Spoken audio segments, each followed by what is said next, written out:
despertar.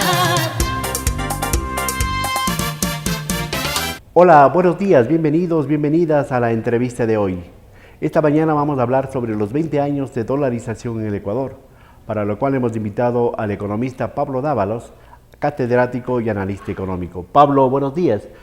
¿Cuál es el contexto, cuál fue el contexto del Ecuador antes de la dolarización? Un saludo muy cordial a todas las personas que nos escuchan, un buen día. El contexto fue de crisis, una de las crisis más fuertes que ha tenido el país, una crisis que fue provocada además por la ley de la AGD, que fue propuesta al Congreso de ese entonces por el Partido Socialcristiano, un ambiente de crisis que fue generada por una intención de desregular el sistema financiero, propuesta además por el ex vicepresidente Alberto Dajic, una crisis que incluyó un feriado bancario en 1999 propuesto por el ese entonces superministro de Economía, Guillermo Lasso. Es decir, mira, los actores que provocaron la crisis del 99 que nos llevaron a la dolarización todavía están vigentes ahora. Una crisis que provocó el éxodo de aproximadamente 2 millones de ecuatorianos al exterior que tuvieron que salir a trabajar porque no habían oportunidades aquí en el país. Una crisis que provocó movilizaciones sociales y que en enero del año 2000 provocó la salida del entonces presidente Yamil Maguad. Una crisis que le demostró al país esa forma corrupta por la cual los grandes grupos económicos financian partidos políticos y estos a su vez condicionan la política económica. Ese fue el antecedente de la dolarización. ¿Y no había otra medida para enfrentar la crisis? ¿Necesariamente tenía que darse la dolarización para salir del hueco en el que habíamos caído?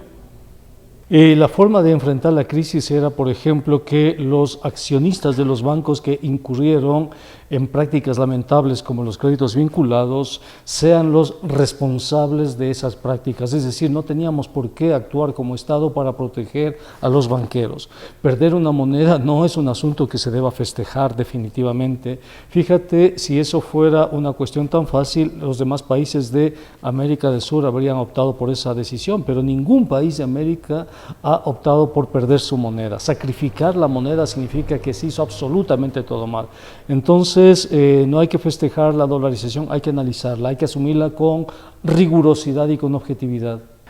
Bueno, como en toda medida hay ganadores y perdedores. ¿Quiénes fueron los ganadores y los perdedores con la dolarización el 9 de enero del 2020? En los grupos importadores tú vas a ver un cambio en el mapa del poder. Los agroexportadores, que eran los grupos más importantes de poder en el país, pierden relevancia e importancia y cobran en cambio mucha importancia a los importadores. Tú vas a ver la emergencia de grupos como Corporación La Favorita de la familia Ray, que se convierte en un grupo potente.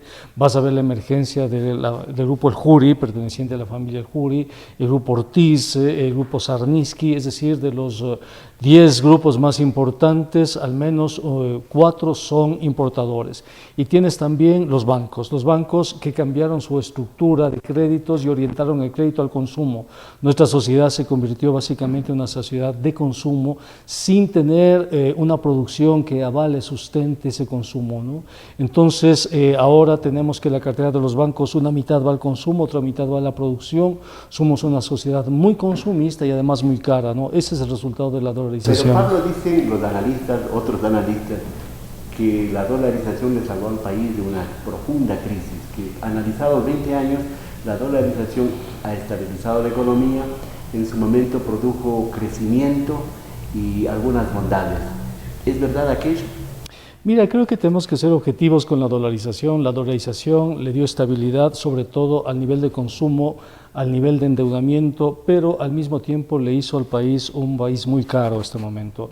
El hecho de que los importadores se conviertan en los sectores más importantes de la economía, en los actores dirimentes del poder en la economía, también representa que ellos imponen los precios en la sociedad ecuatoriana. Y dentro de esos precios, el dólar es una moneda muy fuerte y nosotros vamos a ver que los precios en dólares son absolutamente distorsionados, incluso con países como Colombia, con Perú. Es decir, tú vas a Colombia, te compras un par de zapatos o te compras una camisa o una prenda de vestir importada y esa prenda de vestir en Colombia importada o en Perú te cuesta 30 o 40 dólares. Esa misma pieza de vestir en el mercado ecuatoriano te cuesta 120. Es decir, hay una distorsión tan fuerte, pero tan fuerte por los precios que la canasta que costaba alrededor de $250 a inicios de los 2000, hoy está sobre los $700. La misma canasta con las mismas papas, arroz, carne, pan, huevos, etcétera, subió de $250 a $700, producto de esas distorsiones de precios manejadas por estos grandes grupos importadores y bancos, ¿no? Pablo, si nos imaginamos el Ecuador sin dolarización, ¿cómo hubiese estado? El Ecuador sin dolarización habría necesitado una política monetaria que le dé certezas al país, le dé estabilidad y que se desprenda del control de los grupos de poder. La ventaja de la dolarización es que esos grupos de poder no pueden manejar la política monetaria. Al no poder manejar la política monetaria, no pueden devaluar La como ellos quisieran. La máquina de billetes. La devaluación, como ellos quisieran hacer, como lo hicieron antes, ¿no? Entonces, al no poder devaluar, la sociedad ecuatoriana dice no. O sea, estos señores políticos, esta clase política, estos grupos de poder son tan peligrosos que mientras menos instrumentos tengan en sus manos, mucho mejor. Les quitamos entonces la moneda, no les podemos permitir a estos grupos de poder la moneda, porque si les damos la moneda, van inmediatamente a poner la moneda en contra de la sociedad. Les quitamos la moneda para que no utilicen esa moneda en contra de la sociedad, y la mejor forma de quitar esa moneda es con la sustitución monetaria, Pablo, la dolarización. Los analistas también dicen, otros analistas dicen que si es que no había la dolarización, si no hacía esa medida apresurada, apurada, necesaria el doctor Maguad, Ecuador hubiese estado como Argentina o como Venezuela. No, Ecuador ya estaba como Argentina y como Venezuela. La dolarización solamente resolvió un aspecto monetario, pero obligó a que millones, literalmente millones de ecuatorianos emigren en busca de un trabajo y que remitan ese producto del trabajo a través de remesas que son las que sostienen la dolarización. Justamente la siguiente pregunta era eso, porque hay un poco de injusticia. Ahorita hay una especie de disputa por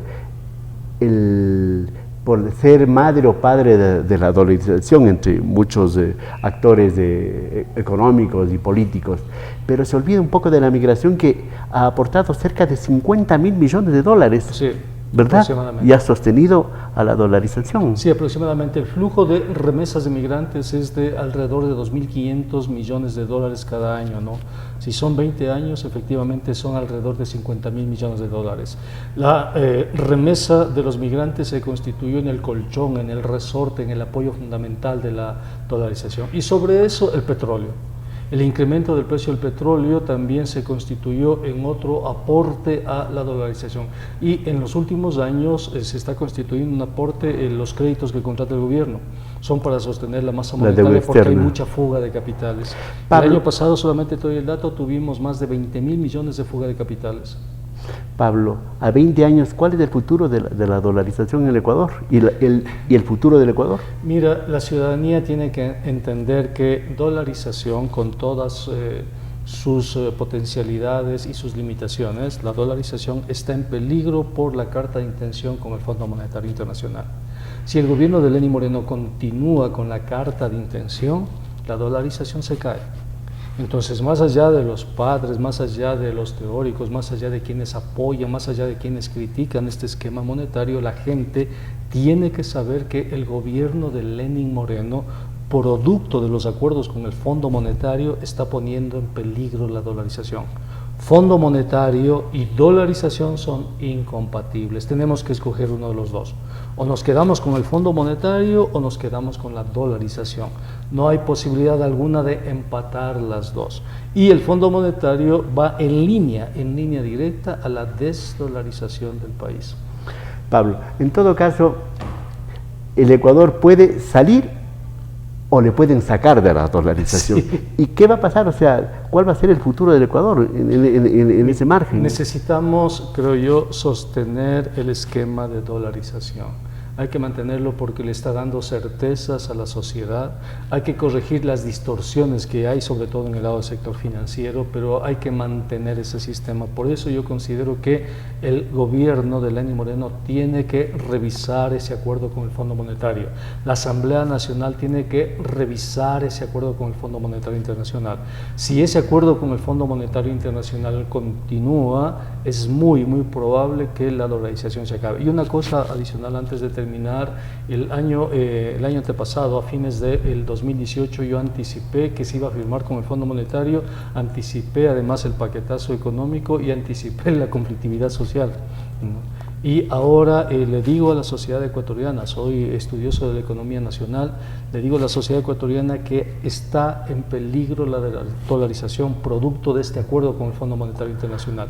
Hagamos absolutamente todo lo posible para que el Ecuador, para que el gobierno ecuatoriano deslinde ese acuerdo para proteger la dolarización. Algunos dirán que Pablo Dávalos es tremendista.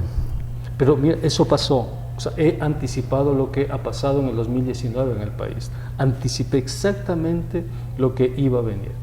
Cuando el Ecuador suscribió la carta de intención en marzo del año 2019, la primera persona que propuso la inconstitucionalidad de esa carta de intención fui yo. Recorrí el país explicándole a la sociedad ecuatoriana lo que le significaba esa carta de intención. Recorrí con todas las organizaciones sociales, incluido el movimiento indígena, en talleres, seminarios, conferencias, explicando exactamente cómo lo hago ahora. Dolarización y carta de intención son incompatibles. Si se cae la dolarización, la gente tiene que saber que fue por culpa del Fondo Monetario Internacional, por culpa del esquema neoliberal. Entonces, la sociedad está avisada, este medio de comunicación ha servido para sensibilizar a la sociedad. No es posible mantener la dolarización con el Fondo Monetario Internacional. Pablo, solamente en poquísimas palabras. Imaginamos el Ecuador sin dólar, ¿qué le va a pasar? O sea, ¿cuál sería la situación social, política, económica? Se llama crisis sistémica. Y ese concepto... ¿Y quién paga esa crisis? O sea, tú y yo, los más pobres, no los grandes empresarios. Nosotros pagamos esa crisis sistémica. Ustedes Gracias Pablo por el tiempo, por la explicación. Bueno, es un tema que está en debate a 20 años y esperemos que nos equivoquemos, Pablo, sí, esperemos que nos equivoquemos. No, esperemos que el gobierno reaccione, esperemos que esa carta de intención se cierre. Esperemos entonces que se haga lo correcto, aunque no sea políticamente correcto, porque se haga lo correcto, ¿verdad? Para salvar a este país, para reflotar a este país. Pablo, buenos días, muchas gracias. Muchas gracias. Esta ha sido la entrevista de hoy. Nos volvemos a ver en la próxima. Al despertar